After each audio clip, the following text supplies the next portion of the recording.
How's it going, everyone? I'm the Shaz here again with another SIFAS video. This time, I will be going over why, no matter how many people ask me, I will never do a tier list for SIFAS. I will try to go in depth into my reasoning and what I see as some of the larger issues with SIFAS tier lists. Is this a knock on any other content creators for this game? No. They have the right to make whatever content they wish. I will only be covering why I am the Shaz, will not be doing a video giving my personal tier list for either URs, SRs, accessories, or insights. Point number 1. Not everyone plays the game for the same reasons. There are so many different types of people who play this game, which makes a definitive tier list difficult. If you watch my 3 most common types of scouters in SIFAS video, you know who they are. If you haven't watched that video, let me give you a quick recap. You have the casual player, who may just be starting out and wants to learn the game mechanics. The impatient player who doesn't care about the banner, they just want to get the dopamine rush of scouting. The Oshi scouters who only spend in-game currency when their favorite girl is on a banner. The budget free-to-play player who most likely only scouts during fest banners, and the galaxy whales who scout everything. Everyone has a different motivation for playing the game and what they want to get out of it. What category do I put myself in? Well, I park myself in the budget/free-to-play player category because I don't have a large pool of money where I can scout what I want when I want. I have to be a little more thoughtful. At the same time, however, I do enjoy this game and the challenges it brings, in addition to enjoying Love Live as a franchise, so I don't mind spending a little here and there. Given the amount of time I spend theory crafting lineups and trying to create videos that don't already exist on the internet, I just hope to provide some of you newer and veteran players out there with some compelling content. Point number 2. Expectations. I'm referencing to what seemingly happened after the second Fest banner, as I saw a lot of players on the global server who either stopped playing completely or making new accounts to try and re-roll for a card that a lot of the veteran players were saying is the best scorer in the game. Like I said back in my The Problem with Vestina video, just because you rolled this one card and say you only got one copy of it, it doesn't mean that everything magically becomes easier. Yes, things do get easier, but if you still have no clue about team building, insight skills, and other game mechanics, then it only helps you marginally. This game is about maximizing the use of your entire card pool, not just relying on one seemingly broken card. And this takes me to my next point. Point number 3. Limit breaks. This is one of the bigger reasons why I won't ever do a tier list. It's because for every single person that happens to see one of my videos, I don't know exactly what your limit break situation on any of your cards is, which to me greatly impacts how I judge which cards are viable. Take for instance Snow Halation Kotori. Let us, in this example, assume that you have a max limit break version of this card and you recently got the initial Kanon UR, or Kanon 1, and it is at limit break 0. Which card will score more individually? In this example, it's Kotori, and it's not really that close. After factoring in her passive ability, she starts off with 9248 base appeal. That is appeal without any accessories, insights, or other passives. Kanon 1, at limit break 0, after the application of her own passive, only has a base appeal of 6903. So this makes Kotori by far the better card to put in, right? If you're looking for one of these 2 cards to be in your scoring subunit, then yes, at first glance, Kotori is better, especially if she is your highest appeal card.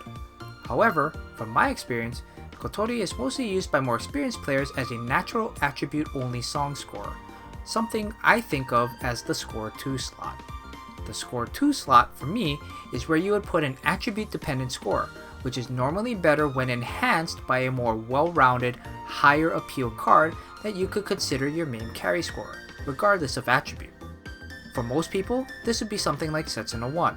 For others, it may be Kanon 1, Umi 2, Karen 1, Yo 2, Rin 2. You get the point I'm trying to make here. And this leads into point number 4, song typing. Let us say, as an example, you're trying to clear You and I's second solo. This is a smile attribute song where the overall song gimmick, non-smile card's base appeal decreased by 20%, cannot be cleansed. Yes, you heard me. If you didn't know, the attribute penalties on Niji 2 solos cannot be cleansed. So if you're trying to cleanse it via Fruits Nico, Rico 1, Kanan 3, or Kasumi 1, stop immediately. You're just wasting a card slot. Anyway, let us assume that you have in your possession a Setsuna 1 at Limit Break 0, a Rin 2 at Limit Break 0, and a Pana 3 at Limit Break 0. Out of these 3, they are your highest appeal cards and you want to use 2 of them to be your scores for this song. Which ones should you pick? First, knowing the song gimmick cannot be cleansed, let's take a look at what Setsuna's base appeal would be. After factoring in her passive at level 3, she would start off with 8225 base appeal on a regular song with no appeal penalties. However, once the song starts, her base appeal gets cut down to 6580. We then look at Rin 2, who, after you factor in her passive, will start the song with 6781 base appeal. Looking at Pana 3, since her passive is a stamina buff, she just gets what she starts with, a base 6916 appeal. Looking at these 3 cards and their possible pairings, we should go with Pana 3 plus Setsu 1, right? Not so fast. First, remember that lining up card attributes to match the song's attribute nets you a bonus of 20% voltage for your taps. Then, let's take another look at Rin 2 and Pana 3's tap actives. Rin 2's is a voltage boost for first years by 5.6% for the next 5 notes at level 3, and Pana 3's gives an appeal boost for first years by 6.6% for the next 5 notes at level 3, with both skills activating at a 33% rate.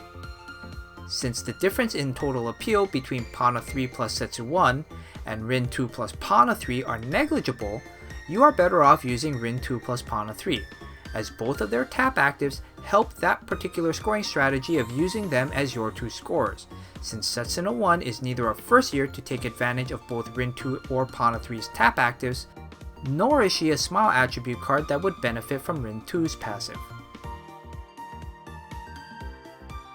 My 5th and final reason why I'll never make a tier list? It's all subjective. When you look at anyone who makes a tier list, whether it be for URs, SRs, accessories, etc., you have to remember that while they are looking at all the data the card or accessory provides, tier lists are based on opinion more so than fact. Most tier lists are under the assumption that all your cards are exactly the same limit break. If one of your resources is kachagen.com, take a look at their UR tier list. On the very first page, it explicitly says that, quote, "This tier list is not law. It is Kacha's own views and does not reflect any kind of absolutes," end quote. As I hopefully have illustrated, there are so many variables when it comes to what card is good for a particular song, it is hard to do a strict ranking system. Are there some cards that are better than others for a specific purpose? Yes. But think about all the variables. Song attribute, song gimmick, appeal chances, card attribute, card ability, card passive ability, limit break, live show active, insight skills, team composition.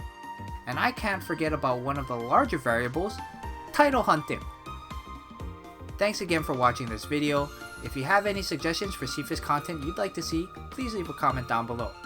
Take it easy, I'll see you guys next time.